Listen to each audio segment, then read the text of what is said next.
তারপর সমস্ত বাঘ সেই বয়স্ক বাঘটির কথা মেনে নিল।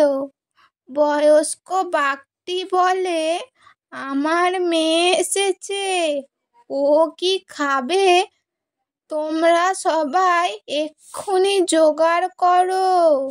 সমস্ত বাঘ তখন হালুম হালুম করে বেরিয়ে পড়লে।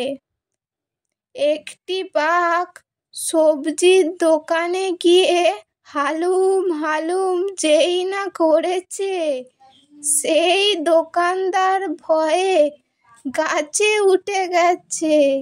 তারপরে চালের দোকানে গিয়ে যেই না হালুম করেছে, অমনি দোকানদার দৌড়ে পালিয়ে গেছে। একটি বাঘ যখন মাংসর দোকানে গিয়ে হালুম হালুম করেছে, অমনি দোকানদার ভয়ে পায়খানা করতে করতে ছুটে পালিয়েছে।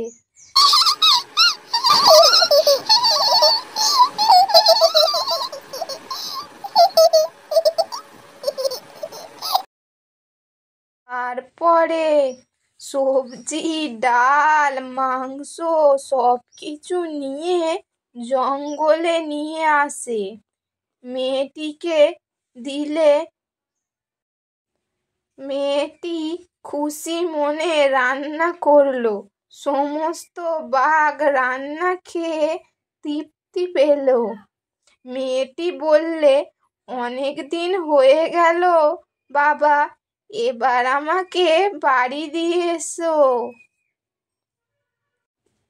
বাঘটি বলল, তোরা সবাই আমার মেয়েকে বাড়ি যাবার ব্যবস্থা কর। আমার মেয়েকে তো খালি হাতে ফেরোতে পারি না। তোরা সবাই শাড়ি, জামা কাপড়, গয়না জোগাড় কর। সমস্ত বাঘ বেরিয়ে গেল শাড়ি, জামা কাপড়ের দোকানে। সেখানে গিয়ে বাঘ হালুম যেই না করেছে, অমনি দোকানদার ভয়ে অজ্ঞান হয়ে গেছে। তারপর দিদা কি হলো বলো?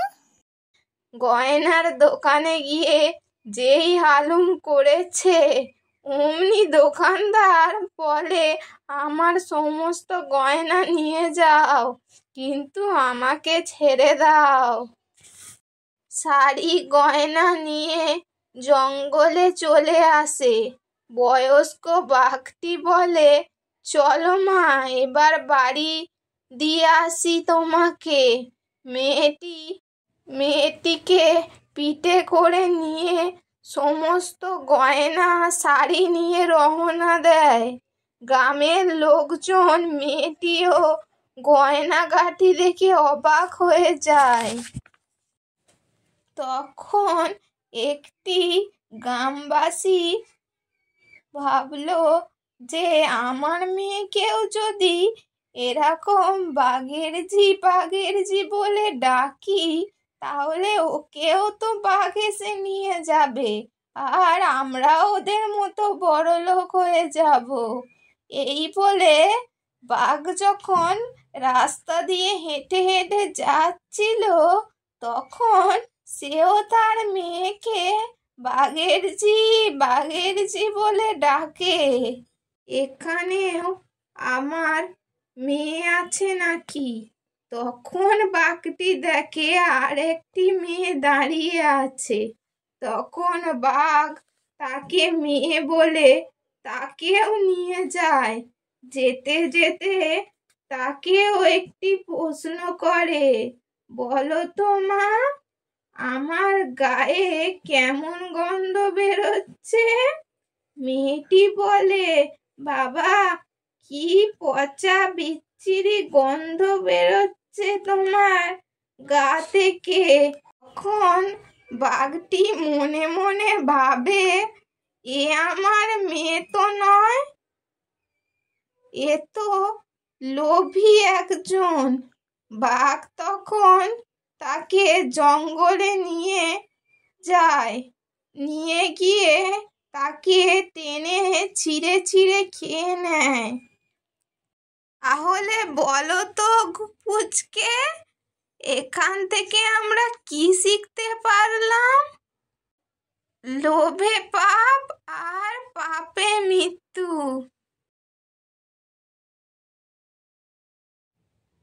কই রে রাই, কই পুচকে, কোথায় গেলি রে তোরা? ও, এখানে দিদার কাছে গল্প শোনা হচ্ছে।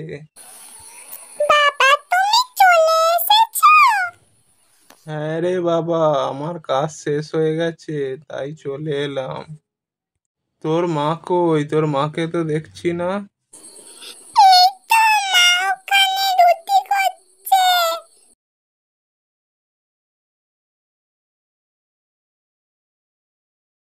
আরে রুটিটা করে ওদেরকে দিতে হবে, নইলে আবার ঘুমিয়ে পড়বে।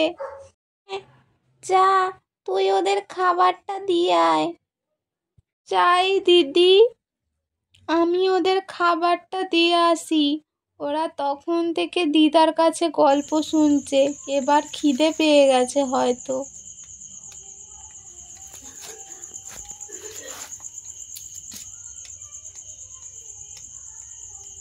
অনেক গল্প হলো, এবার খাবারটা খেয়ে নাও। তুমিও চলে এসছো?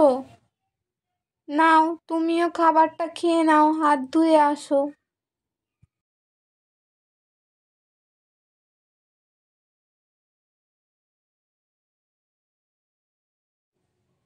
আয় লক্ষ্মী, আমরাও খাবারটা খেয়ে নিই।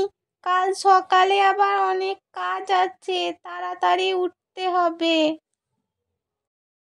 চলো খাবারটা খেয়ে নিই। যাও রাই, এবার ঘুমিয়ে পড়ো, কাল সকালে তুমি আবার স্কুলে যাবে তো, অনেক রাত হলো, যাও, আবার কাল খেলা করবে। আচ্ছা কাকিমা, তাহলে আমি আসছি, কালকে খেলবো। যাও, তোমার ওখানে বিছানা করে দিয়েছি, তুমি শুয়ে পড়ো। আমি আর মা বিছানার উপরে শুয়ে পড়ছি। সোমা, আমরা এবার শুয়ে পড়ি। হ্যাঁ রে লক্ষ্মী, এই তো মা শুয়ে পড়ছি।